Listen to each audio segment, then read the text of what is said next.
Bonjour à tous, nous poursuivons avec la troisième Mishnah, Mishnah Gimel du quatrième Pérek. La Mishnah poursuit avec encore une takana de Rabban Yochanan ben Zakkai, ce que Rabban Yochanan ben Zakkai avait institué après la destruction du Beth Amikdash. Cette fois-ci, c'est à propos du lulav. Barishona, nous dit la Mishnah au départ, au temps du Beth Amikdash, Haya lulav nital b'Amikdash shiva. Le lulav était pris, était secoué pendant 7 jours, pendant les 7 jours de Sukkot, uniquement au Beth Amikdash. Au Bamedina et dans le reste du pays, Yom Echad, un seul jour. Étant donné que dans la Torah, la mitzvah du lulav, ce n'est que le premier jour. Au Kartem Lachem Bayom Arishon, vous prendrez le premier jour de Sukkot, Periet Sada, Ve Kapot Marim, donc ce sont les minimes du lulav, les 4 espèces, le lulav, le etrog, que l'on doit prendre et secouer que le premier jour de Sukkot. Dans le Beth Amikdash, on devait le prendre 7 jours. Pourquoi ? Puisque c'est marqué dans le pasuk Usmartem, et vous vous réjouirez l'ifne Hashem Elokechem devant Akadosh Baruch Hu pendant 7 jours, avec ce lulav. Et donc, l'ifne Hashem Elokechem signifie uniquement devant Hashem, c'est-à-dire au Beth Amikdash. Donc, lorsque le Beth Amikdash était encore construit, dans tout le pays, là où se trouvaient les Bnei Israël, ils ne prenaient le lulav que le premier jour de Sukkot, mais dans le Beth Amikdash, pendant 7 jours. Mishecharav Beth Amikdash, lorsque le Beth Amikdash a été détruit, Etkin Rabban Yochanan ben Zakkai.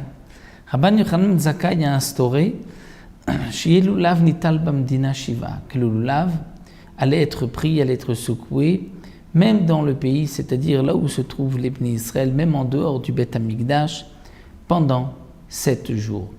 Pourquoi Zecher l'Amikdash, en souvenir du Beth Amikdash?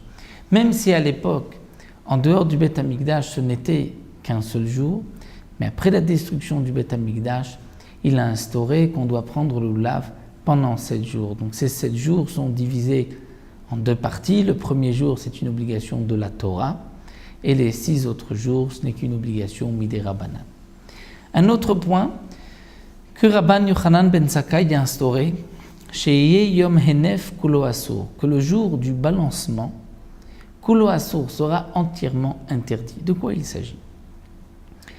Nous savons qu'au Beth Amikdash, comme c'est marqué dans la Torah, on devait apporter une offrande appelée la mincha du Homer. Le conte Sfirat Homer, ce conte qui lit plutôt Pesach à Shavuot, c'est Sfirat Homer, le conte à partir du Homer. Le Homer, c'est une mesure, c'est un dixième d'une épha, une mesure de l'époque. On apportait une offrande de séorim d'orge au Beth Amikdash, le 2e jour de Pessah, le 16 Nissan. C'est à partir de ce jour-là qu'on compte les 49 jours du Homer. C'est pour cela que c'est appelé Sfirat HaHomer.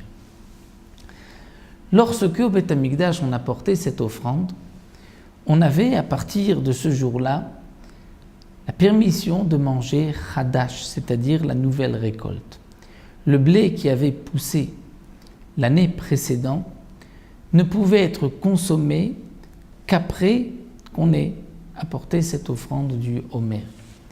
Mais avant qu'on ait apporté cette offrande, on ne pouvait pas manger la production blé de l'année précédente. On devait attendre donc cette mincha pour pouvoir manger. Bien sûr, au temps du Beth Amikdash, lorsqu'on apportait cette offrande le matin, juste après, on pouvait manger le blé de la nouvelle récolte. Mais lorsque le Beth Amikdash a été détruit, Rabban Yochanan ben Zakkai a institué que toute la journée du 16, Kulo Asur, on ne pourra pas manger. Bien que, comme la Gemara l'explique, Minatora, lorsqu'il n'y a pas de mincha du Homer, lorsqu'on ne peut pas sacrifier cette offrande, apporter cette offrande de Beth Amikdash, dès le lever du matin, on peut manger la nouvelle récolte. Malgré tout, Rabban Yochanan ben Zakkai a institué que toute la journée c'est interdit. Pourquoi ? Pour ne pas qu'on vienne à se tromper, et que Mehera Yibane Bet Hamikdash, bientôt le Bet Hamikdash va être construit, et les gens vont penser qu'immédiatement, dès le matin, on peut manger la nouvelle récolte, et ils ne vont pas attendre qu'au Bet Hamikdash, on apporte cette offrande. Pour ne pas qu'il y ait cette erreur, puisqu'on souhaite que très prochainement le Bet Hamikdash soit reconstruit, donc pour ne pas qu'il y ait cette erreur, Rabbi Yochanan ben Zakkai a institué que toute la journée du 16 est interdite. Lorsque le Bet Hamikdash viendra, de toutes les manières, on sait qu'on attend la journée du 16, donc on ne consommera la nouvelle récolte qu'une fois la mincha du Homer, cette offrande du Homer qui a été apportée au Bet Hamikdash. Donc voici deux autres takanot, institutions de Rabban Yochanan ben Zakkai, une concernant le lulav, l'autre concernant l'interdiction de manger la nouvelle récolte jusqu'au moment où on a sacrifié, on a apporté cette mincha à Homer.